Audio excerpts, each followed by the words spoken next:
I paid their bills, I fixed their messes, I showed up every time they didn't. But the day they laughed at me for giving too much, I realized something. They never saw me as family, just a fallback. So I stopped answering, and everything changed. Now here's how it all started. Chapter 1, the one everyone calls. There's one in every family. The one who answers every call, even when they're too tired to talk. The one who smooths things over, remembers the birthdays, bridges the silences, and knows exactly when to nod and when to speak. The one who listens to everyone else's storm without ever making noise of their own. That was me. Middle child. Middle of every argument, middle of every group text. Not wild enough to worry about, not accomplished enough to praise. Just steady. Reliable. The kind of person people only notice when they stop functioning. They used to say, "You're the calm one." I used to think that meant something good. Now I know better. It meant, you're the one we can dump on. And you'll never let it spill. The call came on a Thursday. No breakdown, no drama. Just my aunt's voice, clipped and oddly calm. She passed in her sleep, quiet, peaceful. I said thank you. Then opened my laptop. Church, flowers, obituary, eulogy. I didn't cry. I didn't even sit down. Mom called 2 hours later to ask me to write the speech. My sister texted a photo of 2 black dresses and asked which one looked respectful but not depressing. My brother sent simply, "So what now?" By midnight, I'd written the eulogy, arranged the floral delivery, confirmed the reception venue, and emailed the family thread. My inbox pinged 6 more times while I was brushing my teeth. Not one said, "How are you holding up?" The funeral was held in the little church with the robin's egg ceiling. Grandma always said it looked like sky in early spring, the kind that promised a better day, even when the wind still bit at your hands. The pews were packed with people wearing borrowed suits and faces that hadn't seen each other in years. My cousin brought her new boyfriend and spent most of the service scrolling through his phone. My brother slipped in 15 minutes late, cologne heavy and out of breath. I delivered the eulogy I wrote at 3 a.m., but I barely looked at the page. I just told one story. The time I bombed a math test in middle school and hid it under my bed, convinced my life was over. Grandma didn't correct me. She just made hot cocoa, sat beside me on the porch, and said, "That's a hard thing. I'm proud of you for getting through it." That was her love. Simple, quiet, and impossible to replace. She was the only one who ever looked at me like she actually saw me. Afterward, we gathered at my aunt's house for the celebration of life. It was the usual chaos. Folding chairs, cold lasagna, someone's toddler crying in the guest room, grief disguised as idle chatter. I barely sat down before my sister appeared with her phone. "Hey, can you send that flower invoice again? Mom's confused about the extra fee for lilies." Before I could answer, my brother raised his beer from across the room. "Nice eulogy," he said. "Bold move, making it about you." He grinned like he was joking. My sister laughed, a sharp, brief exhale like she couldn't help herself. I didn't say anything. I didn't even blink. Just stood up, walked to the kitchen, and opened the fridge, even though I wasn't hungry. The coleslaw was sweating in a plastic tub. The shelves smelled like cold ham and expired salad dressing. I closed the door. That night, I drove home in silence. No music, just the low hum of the engine and the sound of my breath, thin and shallow like I was afraid to let it out too loudly. I kept glancing at the passenger seat like she was there. Not a ghost, just a memory. Humming off-key, fingers tapping the window, voice low and flat, saying things like, "You're allowed to rest, you know." I pulled into my driveway and sat for a long time with my hands on the wheel. The windshield fogged. The night pressed in close. I didn't move. Eventually, I went inside, made a cup of tea I didn't finish, and pulled out an old spiral notebook from a drawer. I didn't plan to write. I just did. I miss her. I'm tired. No one asks how I'm doing. I don't want to be the strong one anymore. It wasn't profound. It just felt honest, like proof that something inside me was still awake. I closed the notebook and tucked it on the bookshelf behind my couch. Not hidden, but not obvious either. I didn't think I'd need it again.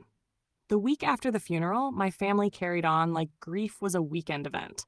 My sister went back to posting brunch selfies with captions like, "Healing is bottomless mimosas." My brother shared a meme that said, "Grief is just trauma with a coffee addiction," and added a crying laugh emoji. Mom called to tell me she was thinking about a celebration dinner next month to keep the mood up. Something festive, she said. Grandma wouldn't want us moping. No one mentioned Grandma's chair sitting empty. No one asked how I was sleeping. No one asked if I was. Then came the dinner. It was supposed to be low-key, just a few of us. My sister texted, "You don't have to bring anything, just show up." Then, an hour later, "Actually, the lasagna's frozen solid and my vacuum died. Can you come early?" I went. I shouldn't have. The night was loud and offbeat. Wine spilled. My cousin's kid knocked over a lamp. Someone burned the garlic bread. Mom was laughing too loud at stories no one remembered telling. Halfway through dessert, I heard a voice behind me. "Guess who's been journaling like a teenage poet?" My brother walked into the living room holding something in his hand. My notebook. The one I'd left in my bag. The one I'd stupidly brought with me the week before. The one with my grief, my exhaustion, my words. He opened it like it was a prop, cleared his throat. "I don't want to be the strong one anymore." He looked up, smirked. "Who knew you had a flair for drama?" My sister laughed, loud this time. Someone muttered, "Yikes." Mom whispered, "That's enough," but didn't take it from him. No one stopped him. I didn't scream. I didn't cry. I didn't grab the notebook and storm out. I walked over, took it back, looked at each of them and said, "Thanks for the reminder. You won't have to read anything else." I waited for someone, anyone, to say something that mattered. No one did. I grabbed my coat. At the door I looked back once, not out of hope, just habit. No one stopped me, which hurt less than I thought it would. I didn't make an announcement. I didn't block anyone. I just stopped answering. The calls kept coming for a while. Tasks, follow-ups, requests framed as apologies. Then they stopped, and it was quiet. Not peaceful. Not yet. But quieter than it had ever been. Chapter 2. The Silence Test. For the first few days, it was almost too quiet. I kept checking my phone out of habit. I wasn't expecting anyone to say anything meaningful. Just waiting for the next task disguised as a favor. Or the next favor disguised as love. But nothing came. No one texted to ask if I was coming to brunch. No one forwarded me the group chat argument about whether we should donate Grandma's recliner or keep it in storage. There were no guilt-laced voicemails, no passive-aggressive, just checking in messages. They moved on. And for the first time in years, I didn't. The strange part wasn't how fast they forgot. It was how quickly I remembered what stillness felt like. I started waking up before my alarm. Not out of anxiety, just awake, present. I made coffee slowly, like it was an art instead of fuel.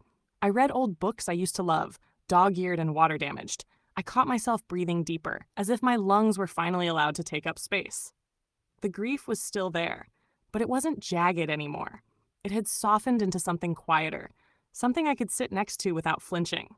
One morning, about a week after the dinner, I walked into the living room and saw the notebook sitting exactly where I'd left it. Untouched. Waiting. I thought about throwing it out. Instead, I opened to a blank page and wrote 3 words. "It still hurts." Then I closed it again and left it on the shelf. That was enough.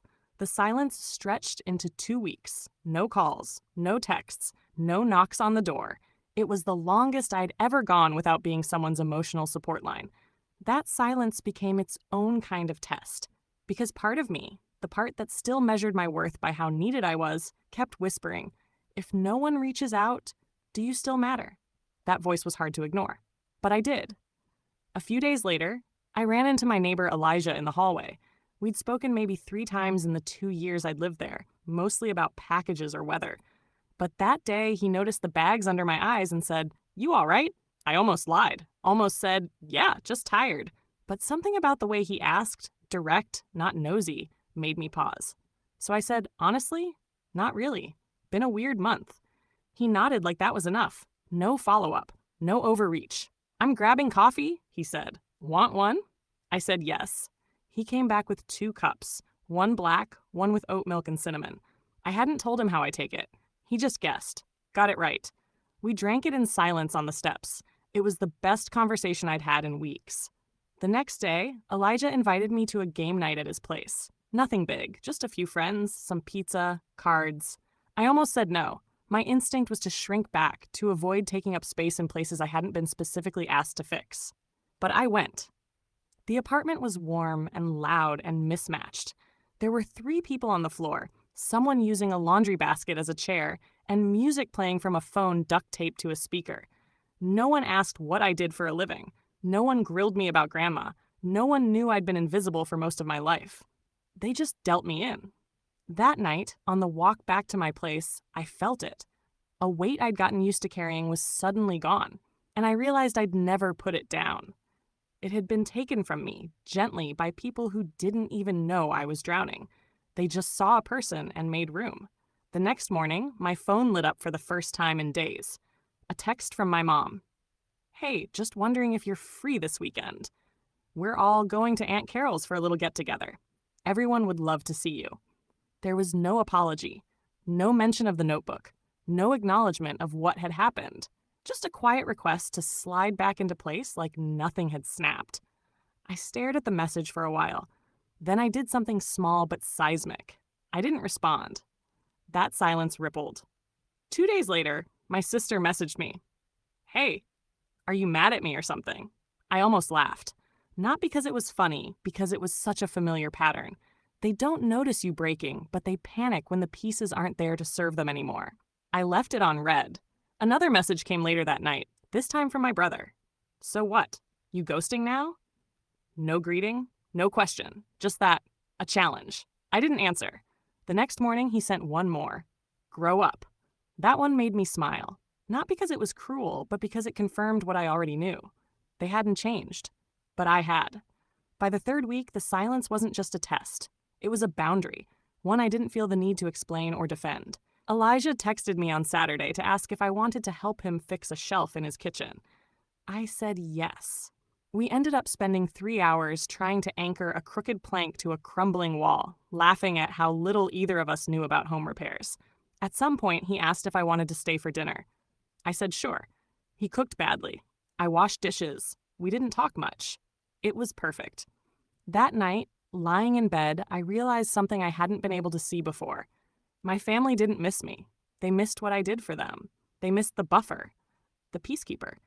The default yes, not the person. And I couldn't go back to being useful at the expense of being whole. A few days later, I got one last message from my mom. "Just wanted you to know we're all still here if you want to come back. Love you."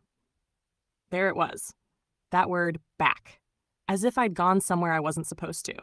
As if choosing peace meant I was being selfish. As if healing required permission. I didn't respond. I opened my notebook instead and wrote, "I don't miss the noise. I miss being seen. And I'm finally learning the difference." Chapter 3, The Visit. It started with a knock. Not a call, not a text. A real, physical knock at my door, like the kind you hear in old movies when people still showed up without warning. I was making lunch, something small, just soup and toast. The knock was sharp, 3 times, not hesitant. I didn't move at first, just stood there with my hand still on the fridge handle, heart suddenly in my throat. I knew who it was before I even looked. Only my family knocked like they had a right to be let in. I opened the door slowly. It was my mother. She smiled like this was normal, like we did this all the time. "Hey, sweetheart." She was holding a Tupperware container, lasagna probably, and wearing her "I'm not here to argue" face. The same one she used to wear when she picked me up from school after my brother got suspended. I didn't step aside. She glanced past me into the apartment, like she expected to see someone else there, someone more forgiving. "I was in the neighborhood," she said. "Thought I'd stop by." We both knew she wasn't. I waited. After a moment, her smile faltered. "Can I come in?" I didn't say yes. I just stepped back.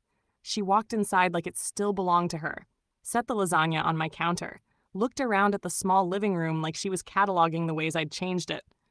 "You've made it cozy in here," she said. I said nothing. She sat on the edge of the couch, hands folded tightly in her lap. I stayed standing. I could feel my pulse in my throat. "I've been thinking," she started, "about everything, about how things have felt off." I nodded once. Let her talk. "And I just want to say," she paused, forced a soft laugh, "we probably could have handled things better. At the dinner. And maybe before that too. Your brother, he can be a little much. And your sister didn't mean to laugh. You know how she gets." "I do," I said quietly. "And I know you're hurt. I do, but this silence, it's hard. On everyone. I leaned against the kitchen counter, arms crossed. She looked up at me with watery eyes. I miss you. I wanted to believe her. I really did. But it didn't feel like she missed me. It felt like she missed access. Still, I gave her something. I miss Grandma, I said. She nodded too quickly, like she'd been waiting for a safe thing to agree with. She'd be heartbroken, seeing all this distance. I didn't respond. Because maybe that was true. Or maybe Grandma would have finally told them what I'd never had the courage to say. Then my mother looked at me differently, her smile shifting into strategy. Your brother's been having a tough time. He said he wanted to apologize. My jaw tightened. She kept going. He's young, still figuring himself out, and he said that whole thing with the notebook. He didn't think it would upset you that much. That much. Like my pain had been a miscalculation, a misjudged reaction. I walked over, opened the fridge, and poured a glass of water just to give my hands something to do. He's not here, I said. She blinked. What? You said he wanted to apologize. He's not here. Well, he thought maybe I could start the conversation, help smooth things over. Of course he did. He's a grown man, I said. If he wants to apologize, he knows where I live. Silence. Then she sighed and tried again. We just want things to go back to normal. And there it was. That sentence. The one that always shows up at the end of every family guilt cycle. Back to normal. Normal, where I was the fixer, the filter, the translator, the emotional shock absorber. Normal, where apologies didn't have to be spoken, just implied through baked goods and invitations. Normal, where I didn't ask for anything, and they didn't notice. I looked her in the eyes. I'm not going back. She flinched like I'd slapped her. Sweetheart, I'm not angry, I said. I'm done. She stared at me, waiting for the speech I usually gave, the one where I softened the edges, offered a middle ground, made space for everyone else's comfort. I didn't give it. Instead, I walked to the door and opened it. She didn't move at first, just looked at me like she couldn't believe I was serious. You don't have to slam the door shut, she said. I'm not, I replied. You're welcome to come back, when you're ready to actually say the thing. She looked confused. The thing? That what you did hurt me, that it mattered, that I matter. The moment stretched too long. Finally, she stood up and walked to the door. As she passed me, she set her hand on my arm like that might erase everything. I didn't move. She walked out. I closed the door softly behind her. No slam, just closure. I didn't cry. I went back to the kitchen, reheated my soup, and sat at the table. Alone, unshaken, whole. Later that night, Elijah texted, "Still up?" I replied, "Yeah? Want to come over?" 5 minutes later, he was knocking on the door. He didn't bring lasagna. He didn't ask questions. He just showed up, holding 2 mugs and a box of store-brand cookies. We watched a dumb movie. Didn't talk much. Halfway through, he said, "You seem lighter." I think I am. The next morning, I woke up and realized something. No one had texted me. Not my mom, not my brother, not my sister. And for the first time, it didn't feel like a threat. It felt like a clean page. I pulled the notebook from the shelf and wrote, "The apology might never come. But the peace? That's mine now, and I'm not giving it back." Chapter 4. The Clearing. It took 3 days before someone cracked. Not me. My phone buzzed at 10:14 p.m. on a Wednesday. I was watching Elijah struggle to beat me at Scrabble. His words were terrible, but his confidence was undefeated. The screen lit up with a name I hadn't seen in weeks. Jake. I didn't open it right away. I let it sit there like a bad smell in the room, ignored but undeniable. Elijah noticed but didn't ask. He just slid another word onto the board. OX. That's not even fair, I said. It's in the dictionary. I thought we weren't playing defensive. I thought you weren't reading text during my victory. I smiled, not because of the joke, because I could, because even with my brother's name glowing on the screen, I didn't feel cornered anymore. I opened the message when Elijah left. I was a dick. I shouldn't have touched your notebook. You didn't deserve that. No emojis, no excuses. No but. Just those 3 lines. And beneath it, a second message. If you want to yell at me, I'll answer. If not, I get it. I sat with it, scrolled up, reread it. And for the first time in a long time, I didn't feel the pull to respond right away. I didn't feel the need to soften it for him. Instead, I turned off the phone and went to sleep. Not to punish him. Just because I was tired. And for once, I let that matter more. I responded the next afternoon. Thanks for saying that. I'm not mad anymore, just done trying to make it make sense. He replied quickly, I get it. I do. I don't expect anything. I just, yeah, that's all. It didn't fix anything. It didn't erase what he'd done. But it was the first real thing he'd said in a long time. And real, even late, meant more than forced. A few days later, Elijah and I were walking through the Sunday market when I saw her, my sister, alone, holding a coffee like it was armor, staring at a basket of peaches too hard. She hadn't seen me yet. I could have walked away, slipped behind the honey stand, or ducked into the crowd, but I didn't. I just stood there. Eventually, she looked up and froze. Elijah noticed the change in my posture and stopped mid-sentence. That her? Yeah. My sister took a few steps forward, slowly, carefully, like I might bolt. Hey, she said, voice soft, tired. Hey. Elijah gave me a small nod and wandered off toward the kettle corn stall without a word. He knew how to disappear when needed. She looked older than I remembered, not in her face, in her eyes, like she hadn't slept right in weeks. I've been meaning to say something, she started. I nodded. I didn't think it would hurt you that much, she said. The journal, the dinner. I thought you'd brush it off like always. That was the problem. She blinked. What? You all expected me to just keep taking it, because I always did. Silence. Then, I'm sorry. I looked at her for a long moment. Thank you, I said. She started to say more, I could see it building, but then stopped herself, just stood there, holding her coffee like it was the only thing tethering her to the sidewalk. I miss you, she said. I know. I didn't say it back, not out of cruelty, but because honesty mattered more now than comfort. I hope you're okay, she added after a pause. I'm getting there. She smiled a little. You seem different. I am. She looked down at her coffee and then back at me. If you ever want to talk. I nodded once. I'll think about it. She accepted that, turned slowly and disappeared back into the crowd. Elijah reappeared a moment later, holding a paper bag. She tried, he said. Yeah, I replied. She did. We walked on. That night, I wrote in the notebook again. Forgiveness doesn't mean return. It just means I've stopped bleeding over it. That's enough. A week later, my mom sent one more message. I know I've made mistakes. I'm working on it. I hope one day you'll come home. I didn't reply. But this time, I didn't delete it either. It wasn't manipulation. It wasn't pressure. It was just her. Maybe that was progress. Maybe not. But I could finally see the difference. Elijah and I started taking longer walks. Sometimes we didn't talk. Sometimes we talked too much.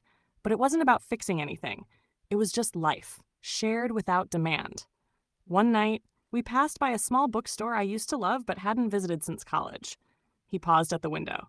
This you? I nodded. You ever think about working here? Sometimes. You should. We kept walking. I kept thinking. Later that week, I printed a resume for the first time in 3 years.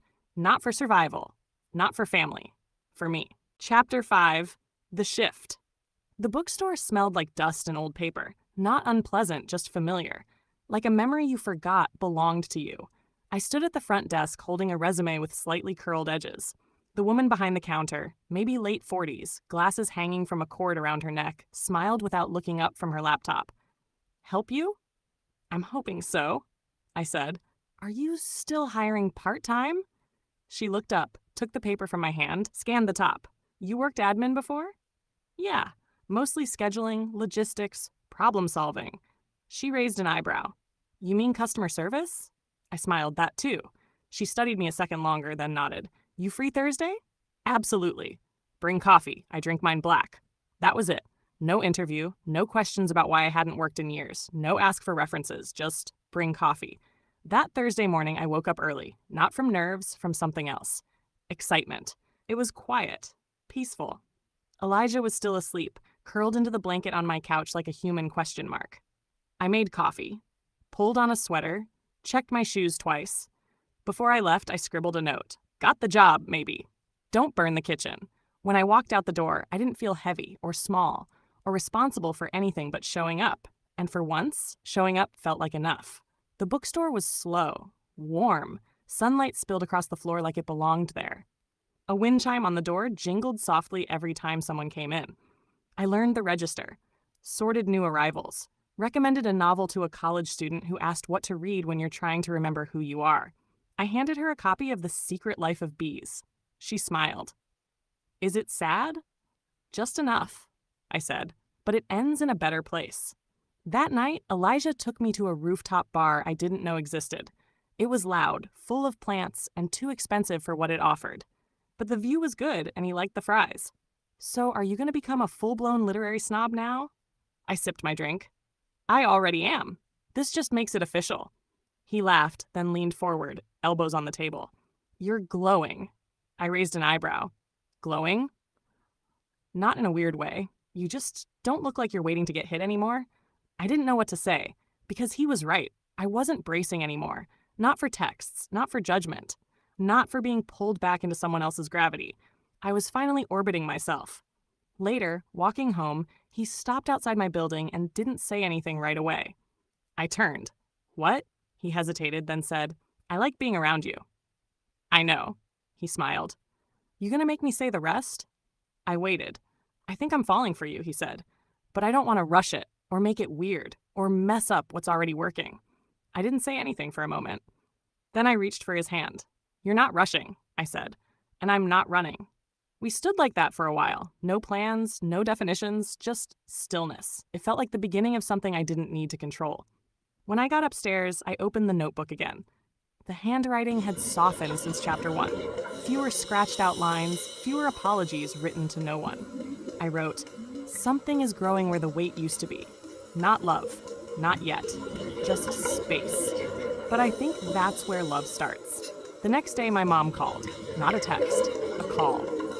I stared at the screen, heartbeat steady. I let it ring twice, then picked up. Hi, I said. She paused. Maybe surprised I answered. Hi, she said. I wasn't sure you'd pick up. I almost didn't. I'm glad you did. There was a quiet, shaky breath on her end. I wanted to tell you something, she said.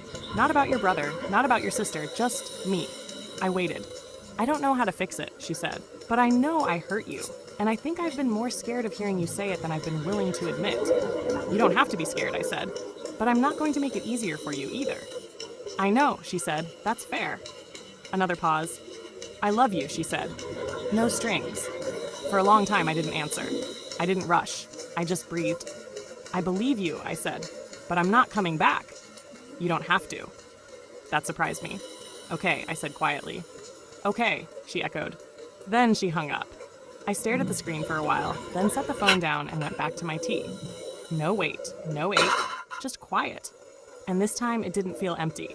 It felt earned. Chapter 6. The quiet kind. There's a kind of peace no one warns you about, the kind that doesn't arrive with fanfare, doesn't feel like a mountaintop, just shows up one morning, sits beside you while you drink your coffee, and doesn't ask for anything. That's what life had started to feel like. Not perfect, not cinematic, just mine.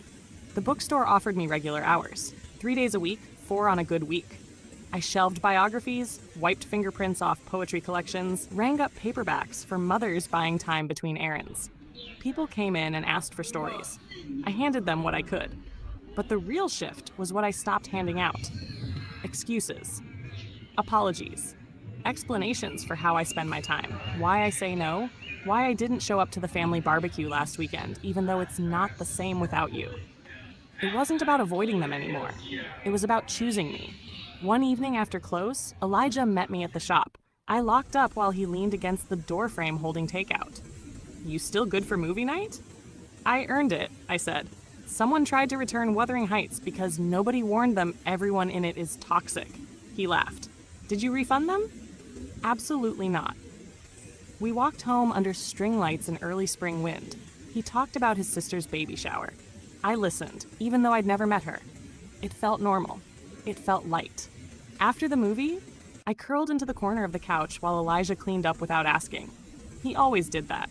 Quiet gestures, no grand declarations, just presence. He sat beside me after and didn't reach for my hand this time. Just waited. So, he said, where's your head tonight? I thought about it. Still, for once. He smiled. That's big. It is. Then, after a pause, you ever think about how weird this would have sounded to me a year ago? What? This, I said, motioning to the blanket, the empty glasses, the quiet. Feeling okay. I don't think it's weird, he said. I think it's overdue. The next morning, I woke up to a message from my brother. Mom says you're doing good. Just wanted to say, that's cool. Keep at it. It wasn't deep. It wasn't personal, but it wasn't a request. I stared at it for a while, then replied, "Thanks." That was it. No door reopened, no reunion planned, just a single line, a check-in that didn't cost me anything. And for the first time, I realized I wasn't waiting to be pulled back. I was rooted. That Sunday, I visited Grandma's grave for the first time since the funeral. I didn't bring flowers. I brought coffee, sat cross-legged in front of the stone and said everything I hadn't before. Not out loud. Just thought them.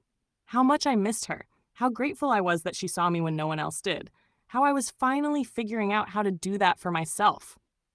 Before I left, I poured a little coffee onto the ground beside the stone and whispered, "I'm okay now. Really." And I meant it. Back home, I pulled the notebook out one last time. No hesitation. No edits. Just this. It didn't end in a perfect bow, but it ended in peace. And I've learned to count that as a win. Later that evening, Elijah asked if I wanted to go with him to his niece's birthday party. It wasn't a big deal, just a backyard thing. But he asked gently, like it was okay to say no. I didn't.